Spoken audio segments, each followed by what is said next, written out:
We are back here on the Ultimate Sports Network on the whatever today is, talking about whatever we're going to talk about today. There, that's composure. And I mean, I put on pants. Who is that guy? No. Can you believe that? Like, I know what I'm doing. Okay, we're going to talk about the middleweights on this episode of Real Boxing Talk, Real Sports Boxing, whatever we decide to call it.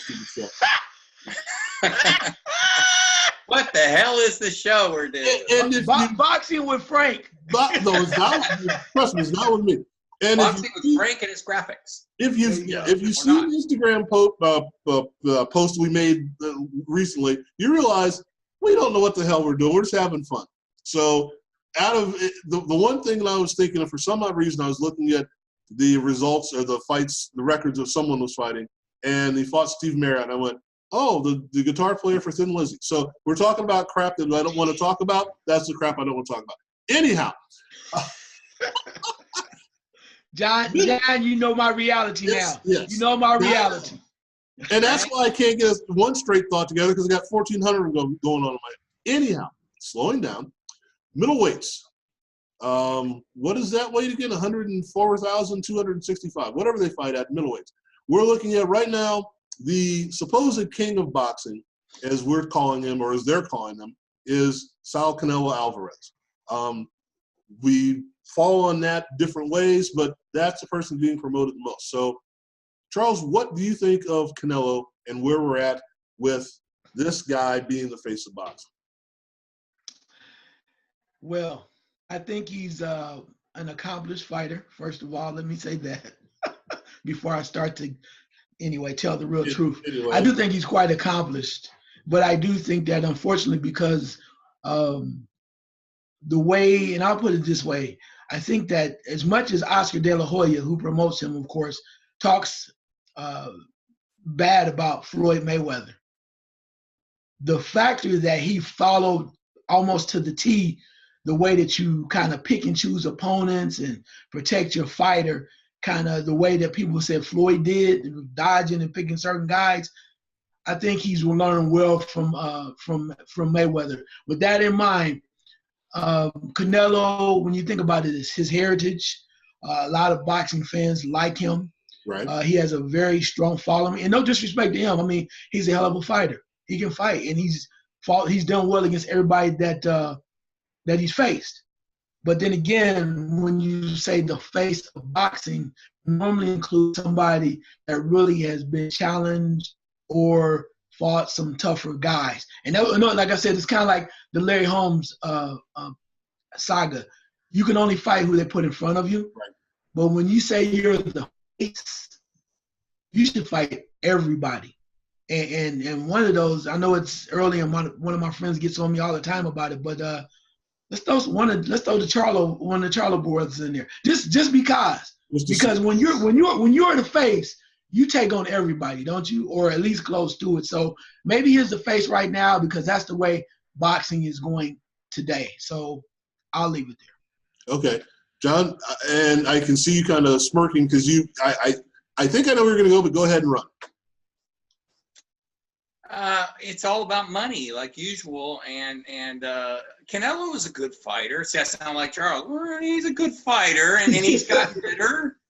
And he's been fighting since he was 15, and he's very popular, or he's very hated, or he's very loved. He seems to be kind of polarizing. He can't lose a decision, and that's the thing that drives most boxing fans completely nuts. I mean, I actually thought Golovkin beat him in the first fight. And we can get to Golovkin, who I actually kind of feel bad for in some ways, because I think he's kind of gotten disrespected in a way. Second fight, again, is he a good fighter? Yes. Has he, go back. Has he improved? Yes. Is he fighting a really good fighter coming up here in May? Oh, yes. So I don't want to jump ahead of ourselves, but he is the guy because they've made him the guy. And that again, as a boxing fan, will drive you nuts, because sometimes a guy doesn't earn that position.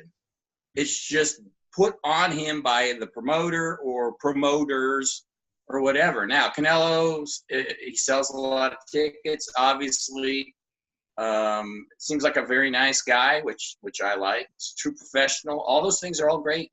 Doesn't trash talk until Golovkin got on him a little bit, which was kind of amusing. Right. But yeah, the face of boxing, I guess what Charles was saying too is, and I think along the same lines, you're supposed to be a great fighter. You know, a guy that people go, man, this guy, no matter how long it is, like, you know, when Tyson was young, when he was starting, you the first 2.5, 3 years, like, damn, this guy is incredible. So you'd think he's the guy, right? And then Mayweather was the guy. Nobody doubted it. I mean, unless you're a jerk, you know, unless you're a, I don't know. I was going to say jerk. That isn't nice. But unless you just don't know anything, as I said last time, and hate him, just hate him. That's ridiculous. Same with Muhammad Ali. He was the man. People hated him. Canelo kind of was appointed. Let's just say it like that. And I'm not putting him down. I don't think, because he's a good fighter, but it's just the way it is nowadays. Well, and you mentioned, you know, Mike Tyson. And I think at that time when Mike Tyson as he was getting promoted to get a title shot, I think we were saying the same thing. Well, he's knocking everybody out. That's great. But who's he knocking out? You know, guys in spandex shorts. I mean, you didn't really know who it was he was fighting until they finally started getting him in with guys that actually had some experience. But it took a while. The thing that I see with Canelo is, even though they rushed him with the Mayweather fight, and up until the Golovkin fights, it's still, as you said, it's picking and choosing. At least that's the way it appears to be. So now, again, as you said, we're getting ahead of ourselves. Now we get this fight that's coming up. He's got nowhere to hide if he's trying to hide. I don't know if he's trying to hide. Again, it's just, where's he being put and who are they putting in with him? So, you know, it's one of those things where we're going to see what he's made of, because as you said, Daniel Jacobs isn't going to give him anywhere to run. Yeah, and see, if he had knocked out Golovkin, right, that would have been it. I mean, as far as the way it is nowadays, he would have beat the guy who hadn't beat anybody really all that great either, or good either. You know, his resume was a little iffy, Golovkin too.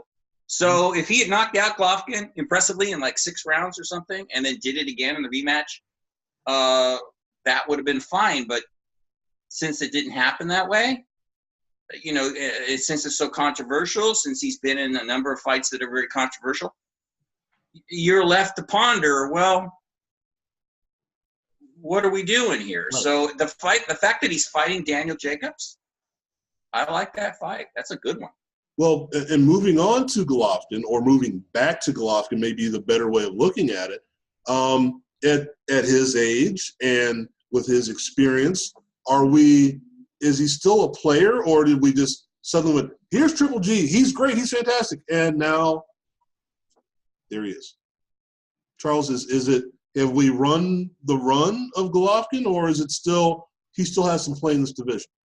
No, I think he has some play, and rightfully so. But I do think that he's changed as a fighter. I'm not sure if that's through age or what have you, because he's not the same. To me, he's not the same threat that he was back a few fights ago. Right. He was the guy that everybody feared. You did not want to fight him. And even though, as John said, you can look into saying that Golovkin won both of the fights with Triple G. With Canelo, he still just didn't have that killer instinct, or he didn't come across as that beast, as everybody likes to say. Because the old beast of Golovkin would have probably dismantled, or you would look for him to dismantle Canelo. So from that aspect, I don't think he's the same. I do think he's older. I do think they're running out of time in regards to his age, because now you're starting to see, for me anyway, you're starting to see signs of him being more vulnerable. And I don't want to put him in the same category, because I think he's still better than that. But it's like that slow progression that we saw Martinez, the boxer Martinez back in the day, where he was kind of all of that, and then slowly but surely he kind of drifted off. And I don't want to put Golovkin, throw him out that far in the pasture, but I will say that I think that he better hurry up, because just think about it this way. I get off this very quickly. If he had been rewarded, or won both of those fights, it'd be a different discussion now as to how he's received against Canelo and what his next step is. He would be revered in a different manner. But because of the controversy and everything, and the factor that regardless of the fact that he lost or tied or had to draw and tied, had to draw and lost, I think people just see him differently.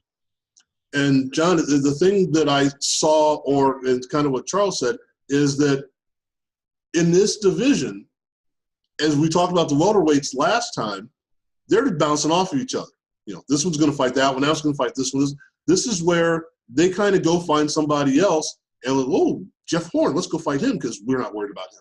Oh, let's go fight this guy because we're not worried about him. Where does Golovkin go? Well, yeah, he's in kind of a tough spot because, he was the guy for a while, as we know, and I think it's age. I think it's all those fights, almost 400 amateur fights, 39 professional fights. I think it's finally caught up with him. He's going to be 37 years old pretty soon. He had a lot of respect when he fought Canelo. Too much, I think, in the first fight because he didn't do what he does really well, which is throw that beautiful body shot. He threw it a little, but it was like he was concerned that Canelo was going to counter him. Now, that's showing some intelligence, so I'm not going to get on him about that. I mean, Canelo can crack, so we know that. But that was, back to what Charles said, that wasn't the Golovkin that we saw before. But Golovkin wasn't facing a Canelo really before. So I think he might have brought a little bit too much respect into the first fight. And the second fight, he's just like a lot of athletes. I think he's just lost a little. And then the other thing that's very frustrating about him, Frank, is that, not him, it's the way it was all done, is that if they had fought, Canelo and Golovkin 2 years before that, then Golovkin would have stopped him, I think. So back to the original point that Frank was saying, the matchmaking by Oscar De La Hoya, they waited until Golovkin was getting a little older, was starting to show a little vulnerability. We know what happened in the Kell Brook fight. Got hit a lot, looked a little off. So, okay, now is the time. And that's maddening. And if I was Golovkin, I would be very annoyed at that. He's made a lot of money, but you'd want to say, look, why didn't you take me on when I was really me? Now I'm not really me anymore. And as an athlete, that would be driving me crazy. Let me tell you this, like when I played basketball at 40 against a 20-year-old, and he stole the ball away from me, and I chased after him and said, you'd have never done that to me when I was 20. Right. He looked at me like I was nuts, which I am, so it's okay. Well, but that's the point. There are two examples of that I always use, and it comes to basketball. The first one is, obviously, and we've talked about this any number of times, Charles, Sugar Ray Leonard and Marvin Hagler. If Marvin Hagler would have had a chance to get his mitts on Sugar Ray Leonard 2 years ahead of time, I don't think there's any doubt. I really don't. Again, I'm still saying it was at least a draw. Hagler won. But whatever. And that was 30 years ago, and I still don't buy it. But anyhow, the other one is suddenly one day or one preseason, I looked out and I went, who's that old guy playing for the Lakers? That's James Worthy. He wasn't that old last year, was he? And he went from being James Worthy to being, I love James Worthy, Hall of Famer, but he went from being the asset on that team to being, why is he still playing? And he didn't have anything left to prove, but it's just like suddenly one day, one off season, it all caught up to him. And it's like he's not quick, he's not fast, he's not strong. He's none of the things that you used to see. And he was still a serviceable NBA player, but he was none of the things that you were used to seeing him do just a few months ago. And like you said, it can't catch up with you that quickly. So, and especially you're getting a couple of tough fights, who knows what happens. So, that's a kind of a tough thing to say, well, here's what we have and here's where we're going. I'm going to go a different route here if I can. What about this guy? Demetrius Andrade. And you're going to say, who? That's the question I have here. You're going to say who? Because I know who he is, and I know what he's supposed to be, and I know Providence, Rhode Island. He's a pride of the Northeast, and all. He's the one calling people out. Should he be calling people out? Or should someone say, you know what, let's shut him up and let's fight him? This is a division where it just seems like everyone's talking around things, but no one's actually anything done. Charles, is this a guy that's part of the conversation, or is it just conversation? No, I think he should be part of the conversation because when you look at his record, being undefeated, and you think about how many fights he's had, he's due. And granted, you might look at the record and go, well, he hasn't fought anybody. But if you're in the top 10 in this division, then somebody should want to fight you. But then again, maybe that's why they don't want to fight you because you're undefeated. Well, that's and right. Yeah, right. And perfect example, let's just throw Golovkin out there. Why would Golovkin take a risk like this? Because if he loses, it's like bye-bye money, right. Big time money. So strategically, he's very difficult to go after. It would take maybe somebody else that's lower on the totem pole, or maybe even Charlo to kind of step in and go, yeah, I'll fight you, something to that effect. But yeah, he's very key. I think he's worthy to be in the conversation because his record speaks for himself. And now it's time for him to receive an opportunity to challenge for a title, or at least to move up in the upper echelon of the division. Well, and John, we were talking about who has belts and what belts are they worth. He has a belt. I can't recall who he beat to get it. And again, is it, if anyone wants that belt, they should go find him and get it. So can he stand there on his laurels and go, I got a belt, people better come get me? Or does he have to give up a belt and go find somebody else? What's he have to do? Or should he have to do anything? I think he's doing what he has to do. He has to call out everybody. He does deserve respect. He's 27-0. We know that. He's, right. What is he, the WBO champ? And I can't remember who he beat either, Frank. So there you go. I mean, it's just one of those. I just looked it up an hour ago. Yeah, it's all the titles, But what happened with him, I think, is that he had some momentum a few years ago, and then he didn't fight for a while. And those layoffs hurt because, we are a country of what have you done for me lately? And if you're gone for 5 minutes, people forget about you. So he is a good fighter, and I think he was going to fight Billy Joe Saunders, right? Right. Mm-hmm. And then Billy Joe had his whatever he's doing. He's, we can talk about him too. But that would have been a very interesting fight because whatever Billy Joe is, the guy is a hell of a boxer. I think we know that. And so Demetrius would have had to figure him out, and no one has been able to figure him out. If Billy Joe comes in shape, he's a tough guy to catch and to beat. So that would have been a very revealing fight is what I'm trying to say about him, because I don't think any of the top guys, Golovkin, Canelo, they didn't want Billy Joe because his style is, he's going to drive you nuts. He's all over here. Here I am. No, I'm not. Here I am. He's like that. He's like a real quick playmaker. That's what he reminds me of basketball. So that would have been cool. But I think Andre wants it. I think he wants to show us what he's got. And you're right, what you said. The top guys are going to go, I'm going to risk fighting him. What's for? They're going to fight somebody like us, somebody that doesn't have a chance to beat him for the big money. Then maybe down the road they might fight him, but he's tired of waiting, and you can't blame him. Right, and I thought about putting Billy Joe in this mix, but I just don't know where he's going to be, and that's the thing. Okay, this is how this, as we're talking about this is what I'm seeing this division shaping up as. It's a bunch of question marks, and no one seems to want to answer the question except for the one that we've got coming up. But it seems like, we're just kind of guessing at it. What's going to happen next? I'm not sure that we know. Here we are. Whoops. Let's go back to this gentleman here. Another person that they're promoting heavily. And we had the PBC bout on with his twin brother, and that didn't come off as well as I think anyone would have liked. But Jermell Charlo.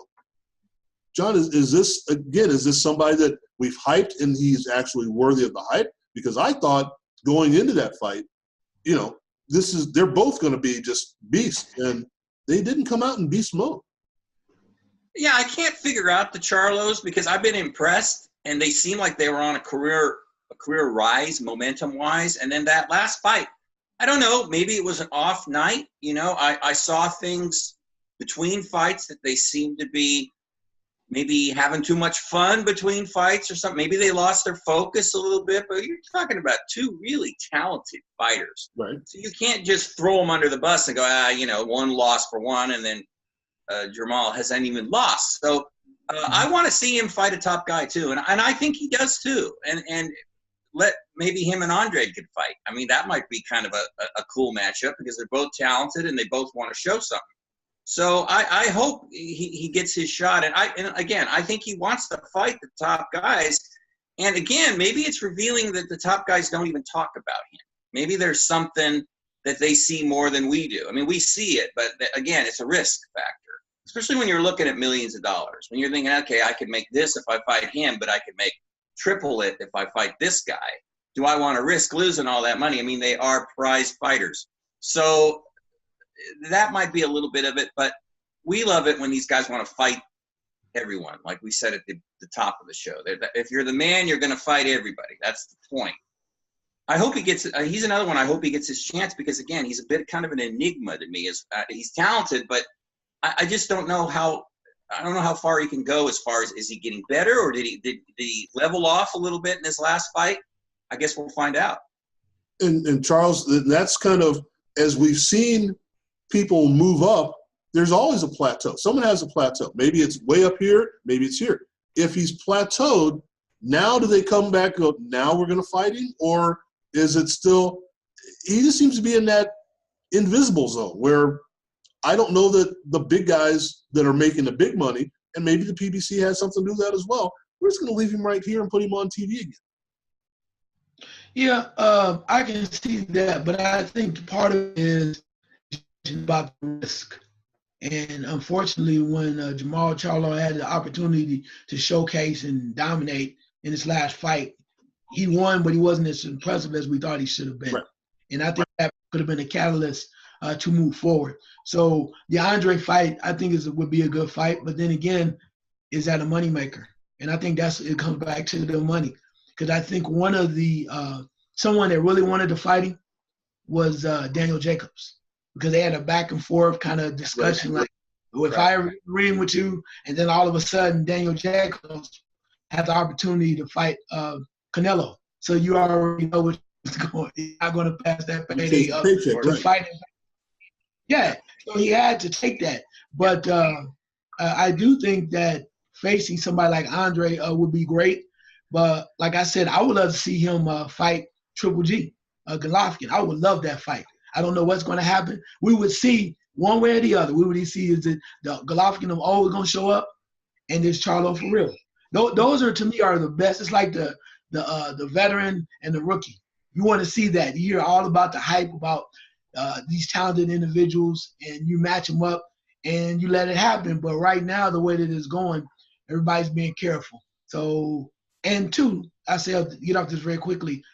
Golovkin has to find a place where he can still thrive.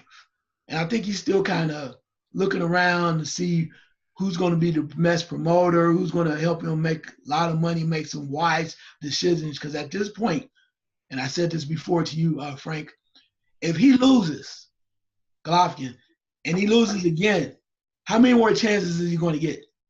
That's about it, yeah. Yeah, and that's what I'm saying. So no disrespect to him. That's the way the game is being played today. So he has to be careful to not like, oh man, I want to show everybody. And then you have a setback, and it's like, there aren't many guys out there that have 27 lives like a Felix Sturm. You know that okay, you now let's go fight in Japan. Oh, let's go fight in Italy, and next thing you know, he's back getting the belt again. There aren't many guys that have that opportunity to just keep, being in the mix. So I agree with you, Charles. I think that's, once he's on the downslide, it's not going to be a slide. This is going to be pushed out the door. Can I throw one thing in there real quick? Yeah. I want to say this. And, John, I don't know what you're going to think about me after I say this, but I'm going to say it anyway. I'm going to say it. When I think about this, I think about Golovkin aging. And granted, you might think I'm off my rocker, but I'm going to say it anyway. I also think that certain people that love boxing, and I'm one of them, think that there was an opportunity for him to show us who he really was against a marquee talent. And all I heard was so many reasons why this couldn't happen and all this other stuff. And to me, that took him down a little bit as being one of the greatest of all time. And I'm talking about the Andre Ward fight. I think that you can't tell me they couldn't have found somewhere back in the day when to fight. And I don't think Golovkin wanted that. He did not want to see the Son of God. I think the Son of God would have had a little something for him, and he knew it. That's all I'm gonna say. And he's retired. That changed things the way I saw Triple G, particularly with the way that he's progressing as he gets older. Well, there's Can something. I tell you, Frank? Can I tell you something about that? Yeah. I talked to Andre about that. You know how competitive he is. And a few years ago, they met. If you guys remember, there was a press conference, and Andre Ward always smiles, right? Or almost always smiles. Not with Triple G. And I said, hey, man, what was that all about? I go, I know how super competitive you are, because we all play sports. We're competitive. You know, that's just the way it is. And I said, you look like you were ready to fight him right then. And he goes, oh, you saw that, huh? And I go, well, of course I saw it. How could I miss it? He goes, I was letting him know that I'm not impressed. And if he wants to come and get it, come and get it. I'm ready.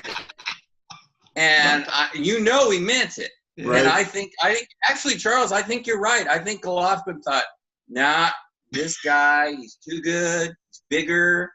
He's too clever. He's got too much to his game, you know. Where I got some, because I'm European, I got a great jab and all that, but this guy's got A, B, C, D, and he's so Golovkin said, no, I don't want to do this. Well, I don't want to. But like you said, there was about 15,000 excuses on why it wasn't happening, where Andre Ward's team was like, well, let's do this. So they couldn't agree on this. It didn't happen. It's too bad, because I think Andre would have been the first one to defeat him. Well, and we're looking at something, and again, as you mentioned, we're all competitors, and we all understand that there is a line that you shouldn't cross. And you may try and cross it, and you realize, I shouldn't have done that. And I can mention some NBA players that made me feel really stupid, and I had to leave the gym with my tail between my legs. Like, okay, I know now that line shouldn't be there. Not bad, huh? Well, yeah. Everybody in the NBA dunked on Granville Waiters. I thought I could too. Wrong. So, you know, that's just the way that works out. But you understand that there is just that space where you go, and you know it without even having to be on the floor, be in the gym, be on the court. You kind of know that. And I think that what you're saying is Andre Ward was just that much above where Golovkin wanted to go at that time.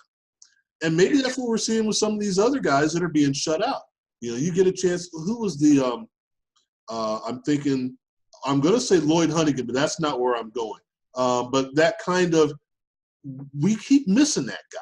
You know, was it Donald Curry that missed him for like 3 or 4 years and finally got up with him? That kind of thing. It's like, I see something I don't want to deal with, and I've got a record and a reputation to uphold. And I'm just not going to go there. So that's why those fights don't get made.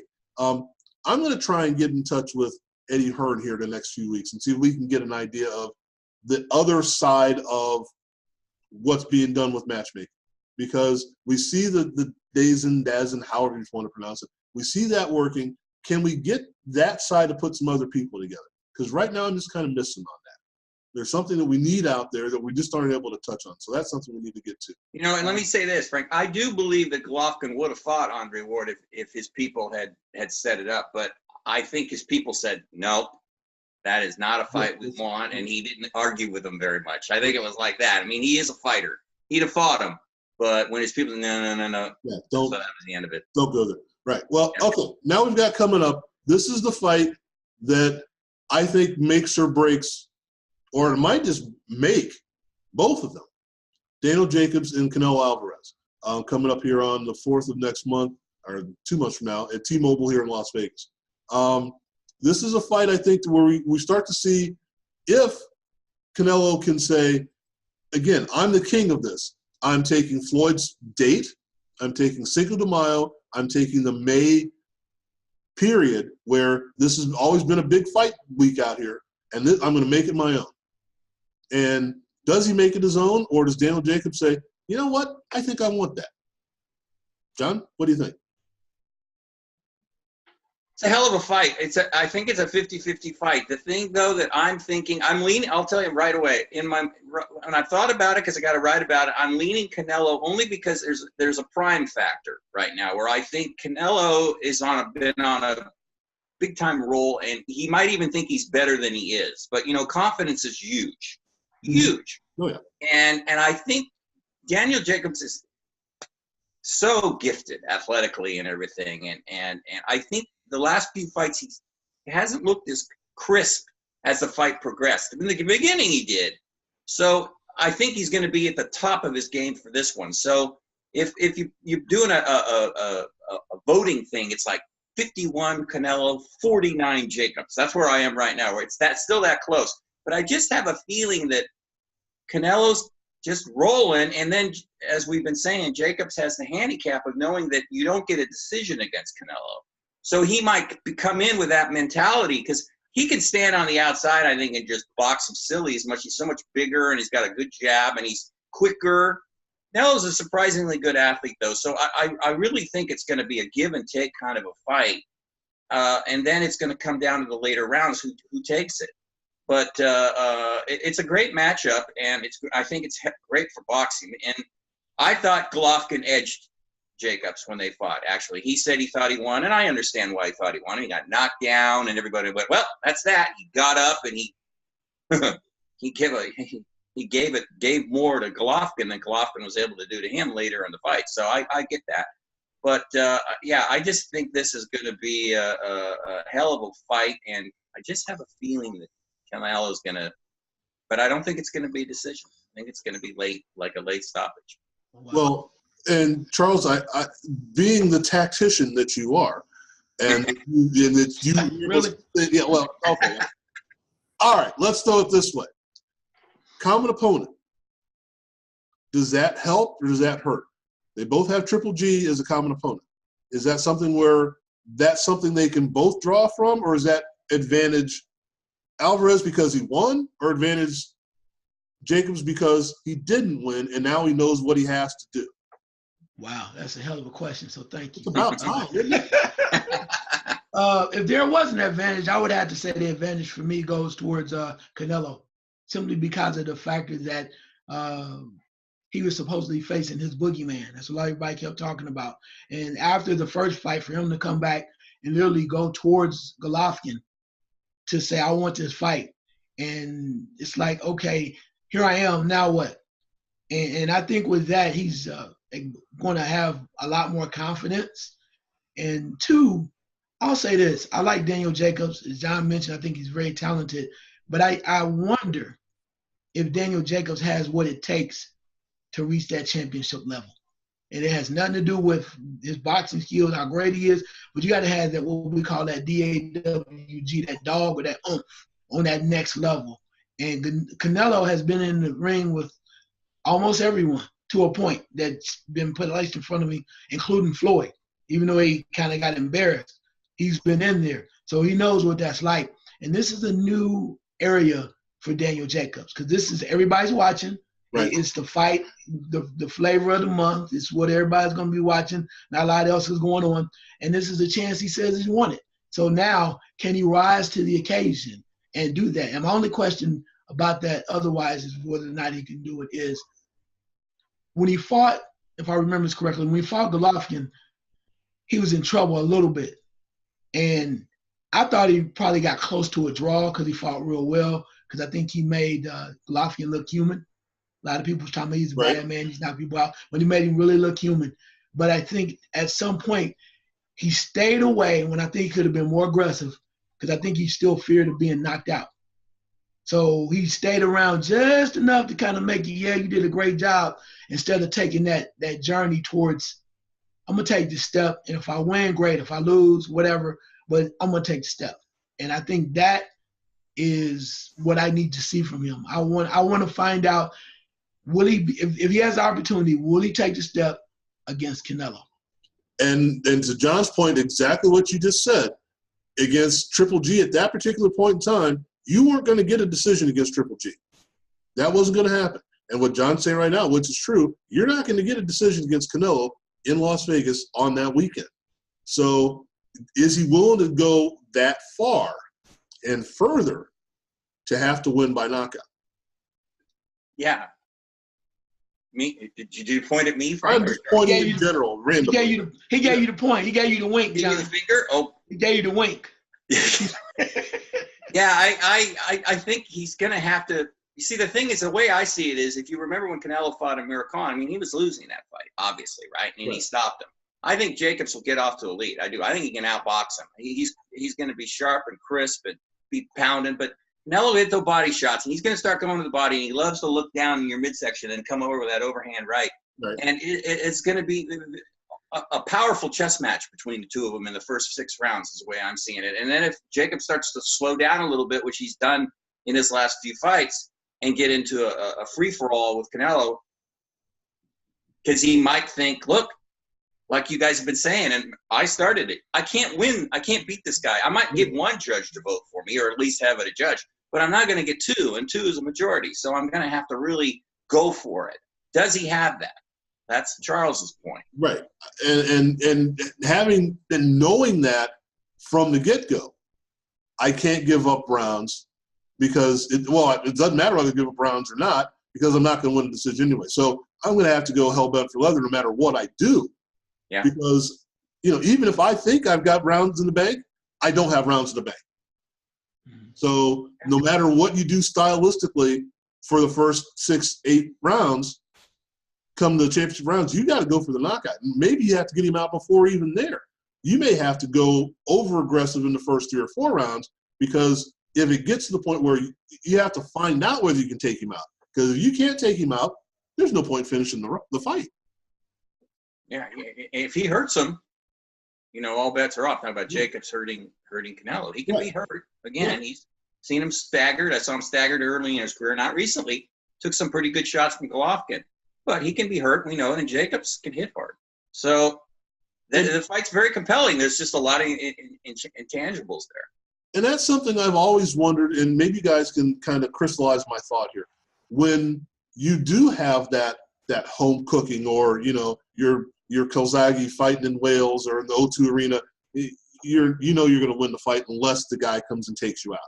When you go into, and that's just one example, I can think of many others, but when you go into a fight knowing you're in their waters, if it changes your mindset or doesn't change your mindset, what do you have to do differently in training, differently in preparation, different in what you're thinking of doing that maybe isn't what you normally do? If you know you can't win a decision, are you already defeated when the fight starts? Charles, I know you know of at least 2 fights like that, but I'm sure you can think of a couple of fighters like that.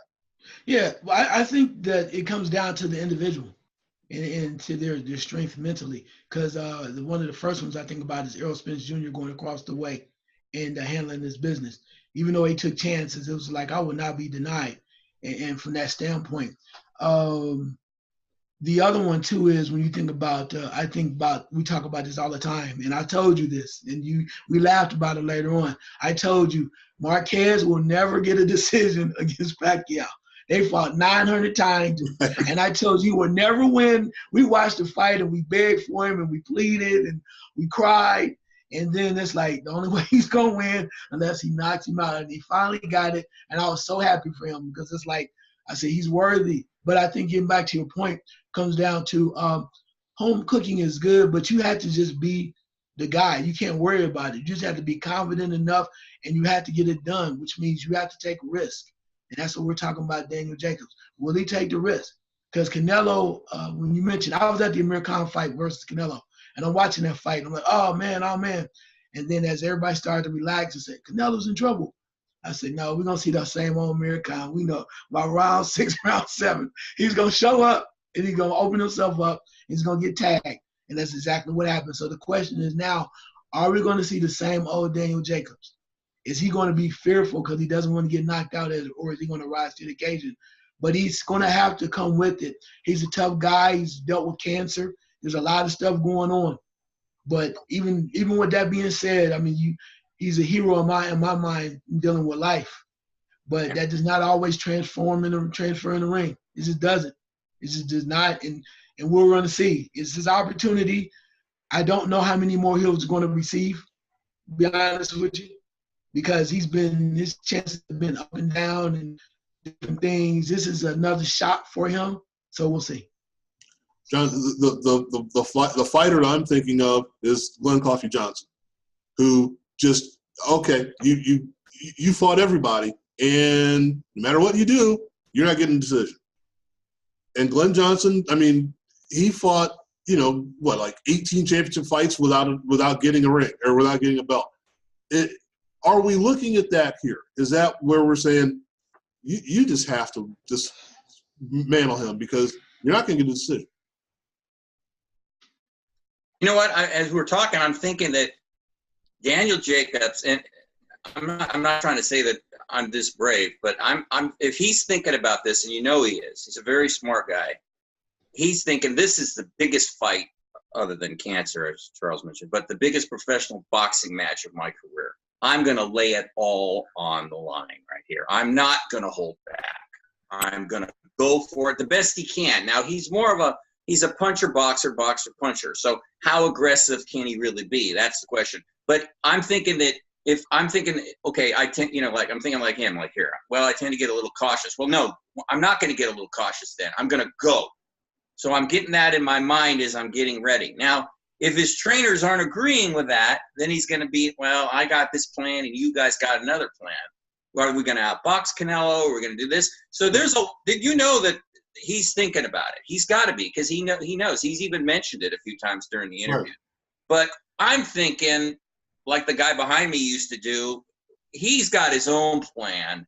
And even if I lose, I'm going to go out the way I want to go out, right. Not the way the trainer said or the promoter or whatever, because then I'm not going to wonder what if. Because you know that he probably, what Charles was saying earlier, you know that he probably says, if I had put my the pedal down a little harder against Golovkin, maybe I would have got the decision. Right. But so this time I'm not going to do that. It's a matter of, can he do it? That's the question. He might be mentally thinking, okay, I could do it.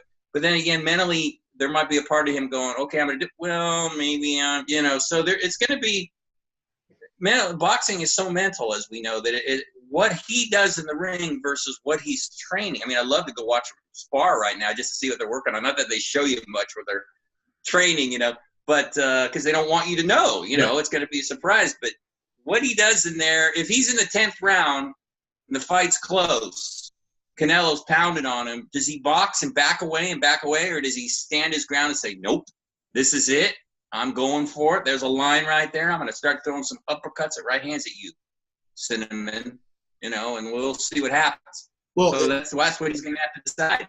And to your point, you get taken to a place where you've never been before, and maybe a place where you don't want to go.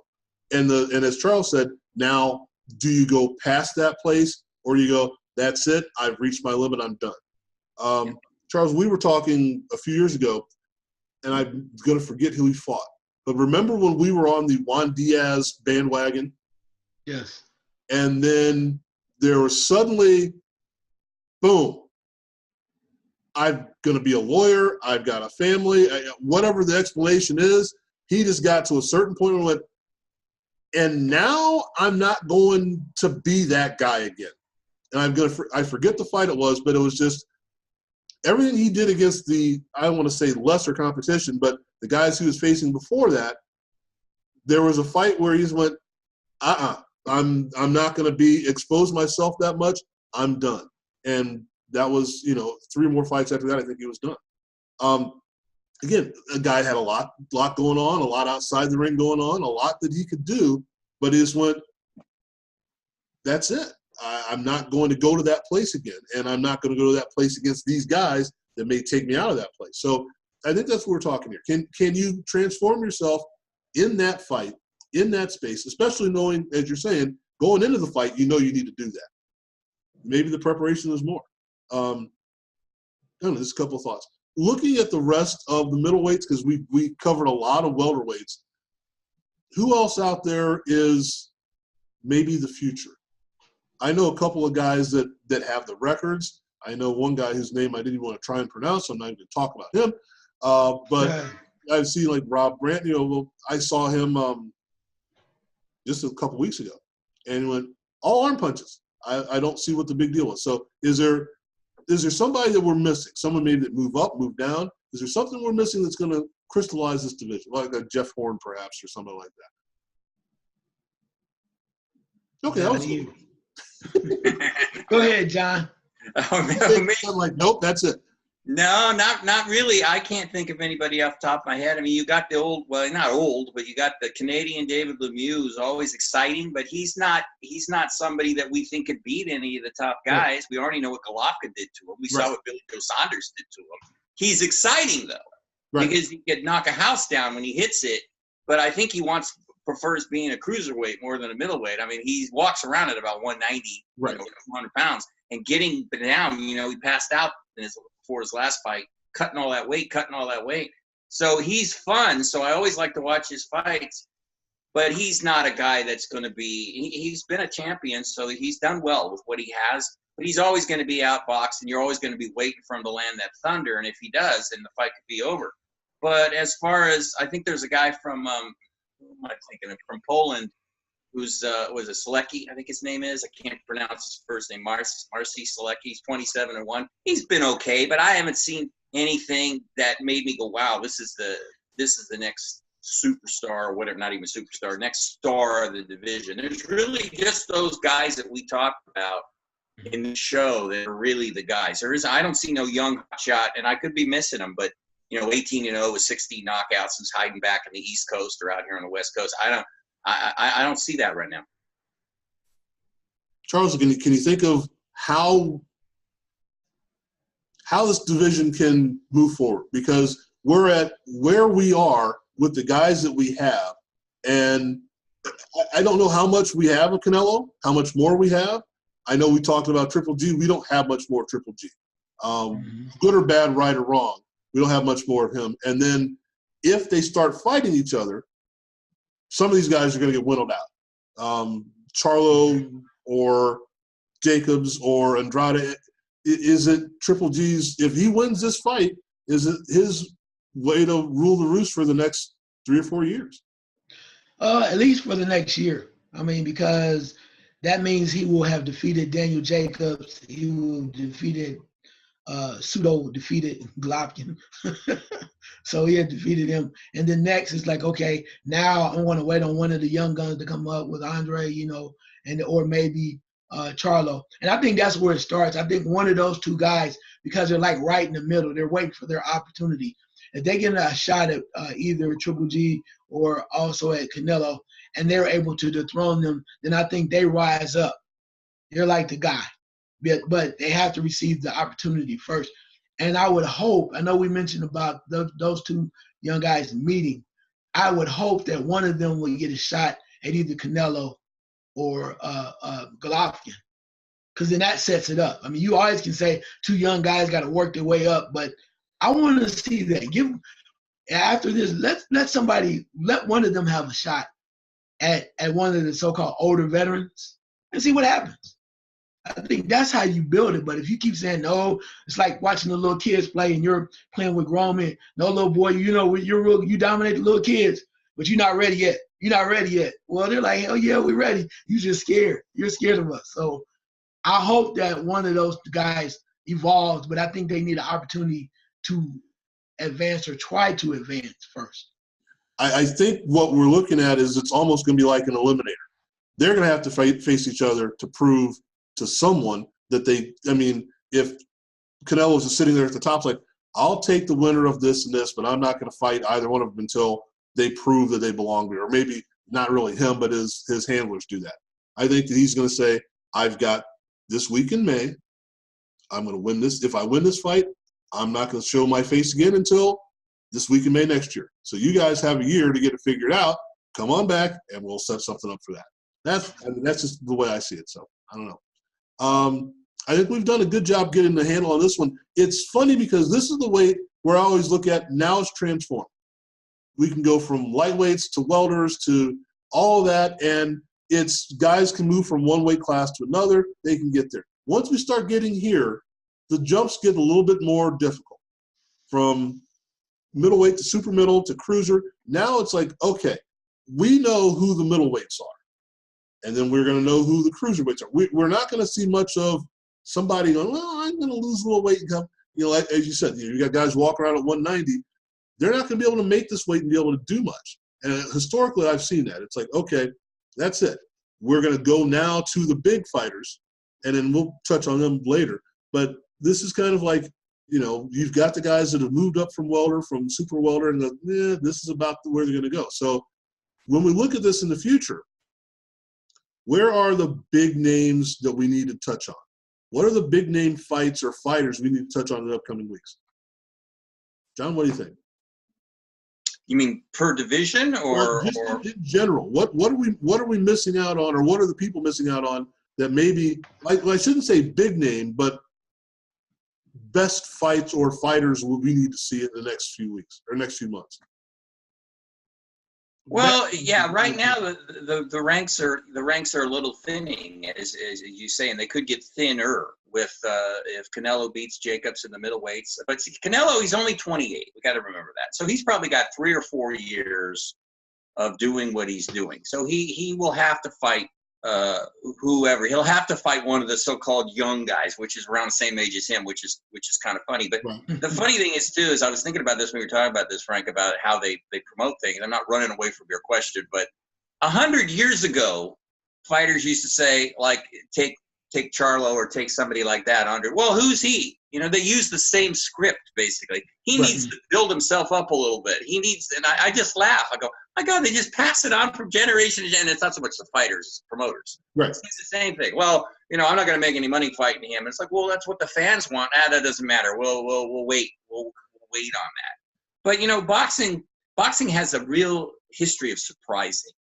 And there are guys out there that are probably working their way up now that in a year we might be talking about. There might be a few, but right now it's basically how we started the show, which is really amazing of you, Frank, to come back to this. The way we started the show is basically Canelo. Hey, look at it. Look at him. Yeah, I mean, he is the face right now.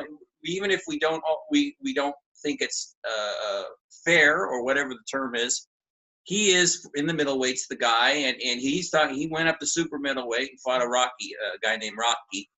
Okay, we'll leave that one alone. he did, that was terrible. He did that, so just add another one of these silly belts to your collection, I guess. Okay, it's fine. But what we do as boxing fans, I know, is that we shift our attention to other weights. Like I love the junior welterweights right now. You know, I love the Rougarou. I love Ramirez. I mean, these guys, they want to fight each other, and I think they will. And Terrence Farmer, for example. I mean, these guys they're we should talk about them soon, because there's some real talent in that division, and they will eventually move up to welterweight. And there might be where you're talking, Frank, is that some of them, at least in the welterweight, go away, then they move up. So it's like a cycle. So there's always something going on. And then, you know, we had Teofimo Lopez on the Ringside Boxing Show, and he's, you know, fighting on the Crawford Khan fight. He's 12-0, and he's exciting as hell. And, you know, we didn't know what he was going to be like. You know, he's a showboat in a lot of ways. He was very quiet. His dad is more like Angel Garcia in a lot of ways, you know. So you just got all these characters in boxing.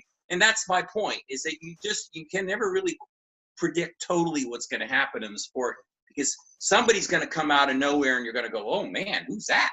You know, so that's why it's just endlessly interesting to me. There's always something going on, something percolating underneath the surface that we don't know about yet. Well, and I think that's the fun of it. I mean, we can sit here and say, now here's where the next 3 years are going to go, and next week, where'd this guy come from? Yeah. So and that's the fun of it. I think that we're trying to chronicle something that we don't know anything about, which I think is pretty cool. I mean, we have an idea of where we're going to go, but we don't really know how it's going to get there. So, Charles, I'll leave it with you to close the show. When we get what we want, for example, the Canelo-Jacobs fight, or when we get what we perceive we want, when we finally got the Triple G Canelo fighter or whatever, how do we say, now that's the blueprint of what we want to do? Or should we say that's the blueprint of what we want to do? Or should we be open to, oh, well, we got it once, let's see what else happens? I think it's good to have a blueprint. I really do, because you look at all of the fighters that are under the PBC the group right now. They have a bunch of fighters, and everybody's moving around ever since HBO kind of closed its doors on boxing. So, and everybody's scrounging trying to get the money. And some people are really being forced to work with PBC that normally would be like, no, we don't really want to do that. but they're the player, and everybody knows that. Love them or hate them, they're the player, and you really want to make money, you're gonna have to work that out. So I think it's good. I think they should continue to encourage fighters to get in there and fight the people we want to see. We want to see that welterweight division, as we said last week, is packed. It's time for them to start unraveling that stuff. And not only are you going to make more money, you're going to make crazy money. Because let's say, for instance, you provided us with some key matchups in the next 3 years. People are going to start salivating. That welterweight division, oh my goodness. Lightweight division is coming up, junior welterweight. And even nobody really talks about it, that heavyweight division is interesting again. Much better, right? Yeah, it is. So, I mean, we didn't talk about it. I know we'll talk about it later, but right now, my interest is peaked because I'm like, who in the hell wants to fight Ortiz? Quit running. Right. Quit running. Wilder was like, I told you. And he's like, well, I want you fighting. He's like, no, I already got you now. You go over there and mess with somebody else. Right. You go mess with somebody else. Look, I took care of you. I let you get paid even though you messed up 2 times, whatever you was doing outside the ring. And you got your money, so go play with somebody else right now. I got bigger fish to fry. So I think that's something we need to turn our attention to, because at least those guys are showing you that they can get into the ring and it's compelling. So I wouldn't say let's not throw boxing. A lot of people want to throw it away, say it's dead. I don't believe that. Maybe I'm just too much of a fanatic or whatever about it, but I think there's some talent there. I think the promoters need to get out of the way. I will say this, last but not least, as you mentioned about the show, one of the things I would love to see, and I'm not sure, John, you can probably help me because you're a little bit, more closer to it. I'm looking for I'm trying to think of, and his mind escapes me, the gentleman that, no, there it is, Richard Schaefer. I want Richard Schaefer to become a player. He knows what the hell is going on. I think Richard Schaefer could really be instrumental in putting together the right fights. I do. I think he did that tremendously for Golden Boy. And then they got a little jealous because he started working with Floyd too well. And then that kind of fell off after Oscar wanted to say, this is my company, when he was out doing what he was doing. But the man kept it all together. So I would hope a mind like that will come to the forefront and work with all these folks so that we can see the fights that the fans deserve. Well, let me put it to you this way, and then I think we'll end at this. I think, and it just occurred to me, and I'm not sure if this is a good thought or not, but I believe that it's gotten better and more interesting and more fluid with HBO out of the way. Because it seemed to me that with HBO, we're going to have this guy on this month and this and that, and it was so static that this is what it was going to be, that you didn't have all these other players involved, and you're hearing names you didn't hear before. You're hearing ideas you didn't hear before. You're hearing more things that maybe just didn't happen because it was, we've got the next 3 months or the next 3 years booked solid, and, if this guy comes through, it seems like there's more,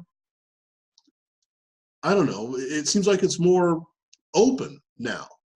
And again, maybe that's the thought just came in my head. Maybe it's just a coincidence, but it's like Charles, like you said, we have a chance now to get other fights that I don't think we would have gotten with HBO still in the game. Yeah, we don't want to talk about that bias because you know where I'm gonna go with that. Well, you know where I'm gonna go. And if you even have it where you have the gentleman that was hosting the show refuse to talk about a certain person or persons because he didn't like them, and they run on the network, and then you saw Max Kellerman going, "Look, man, you got to give them their due. Even if you don't love them or whatever the situation may be, you got to give them their due because as an analyst and as a host in boxing, that's your job. Even if you don't like somebody, it's your job to report and be honest and provide insight to the people that watch you about the individuals that are partaking in the action in the ring. Not because you don't like them, not because something happened or whatever. Your job is a true analyst, and no disrespect to this person who will be a Hall of Famer if he's not already, but that kind of set me back a little bit because I'm like, it's not fair to the people. You're not going to always like everybody that you report on or talk to, but when you talk about the talent inside the ring, you have to recognize everybody and not use your personal bias. Not allow your personal bias to get in the way.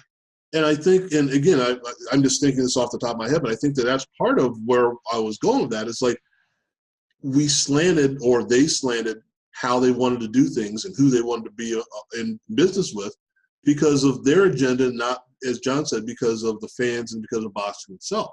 So, John, do you think it's getting better, or it's just something that maybe just something that's just happened? I think HBO threw in the towel. Years ago they were pretty good, but you knew who the HBO fighter was, and it would drive you nuts if you were listening to fights. You'd be like, "Come on, man! I'm not seeing what you're talking about here." Okay, I mean the guy is good and everything, but he isn't the second coming. I mean, come on! And I would end up turning the volume down. Exactly. I couldn't handle it.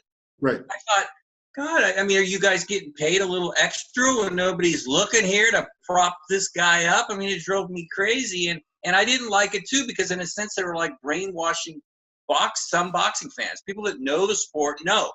But you keep throwing stuff. It's like anything. You keep saying something over and over and over again. It's going to stick in somebody's brain, even if it's not true. So that's what drove me crazy about them. And some the Showtime does it occasionally too. They're not as bad as HBO. I'll say that about them. That's another discussion for another day about their team. We could talk about that, but as far as sticking with HBO, I was very glad when they got out of it because they were just dragging things down as far as I was concerned. I mean, I felt kind of bad in a way because I had watched it for so many years. It was very nostalgic, but they were just phoning it in. I mean, you could see it if you were honest, and they were all heartbroken and everything, and I got it. I got why, but. It was over, and they moved, and it was good when they ended it. Now, let me say something about Richard Schaefer, because that was a good point by Charles. He's involved with the series, the junior welterweight series. He's very involved in that as a promoter. And again, see, there's another indication about the man knows what he's doing. I mean, and a lot of boxing fans that aren't real good fans, they don't know about those tournaments, and I love those tournaments, like the Super Six with Andre Ward and Carl Froch and Kessler. I mean, to me, that was compelling stuff, where these guys are fighting each other, and here we are doing it again, junior welterweight. I think that helps the sport a lot. Oh, yeah. Because the best, most of the time, or close, fight the best. And that's what we all want. Even the peripheral people want that. So you can't have these silly promoters going, no, he's not going to fight him. I'm mad at that network, or I'm angry at him, or whatever. And it's just stupid. You get a tournament like that, people sign the dotted line, they're in the tournament, they got to fight. So I hope that they get more involved and they do another one. At some point they got the cruiserweight and they got the junior welterweight one. I want them to do one of those every few years or whatever, because I love that. I think that's what boxing is all about. You think of it like college. You get the best teams in the Final Four or whatever, and they're playing each other. It is a championship basketball. The best two teams. It's round robin. It's over, and then the best teams are playing. So that is when I think boxing shines. And you've taken all the BS out of it. You can't duck anybody. If someone who is not the higher-rated person wins, they win. Maryland, Baltimore County, or Illinois, Loyola of Illinois, Chicago, or whoever it is, they show up, they win. They don't show up, you don't have an excuse. Hey, you didn't get the calls, but you played the game. You were in the game, you played the game, and you lost the game, or you won the game. I think it's perfect.